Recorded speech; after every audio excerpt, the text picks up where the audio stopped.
я играю на гитаре 2 месяца, и у меня впервые порвалась струна. Причем прилетела она мне, естественно, по левой руке, которой я играла.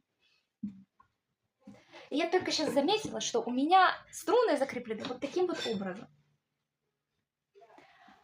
Вроде бы у меня в комплекте к гитаре есть комплект струн, но его еще нужно найти. Сейчас будем пробовать это все заменить, а то без первой струны как-то не так. Не справляешься сам, позови друга. Угу. Помощь зала.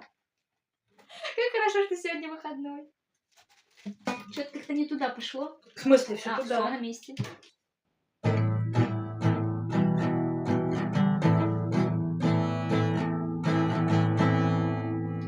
Кровавым заревом затянут горизонт.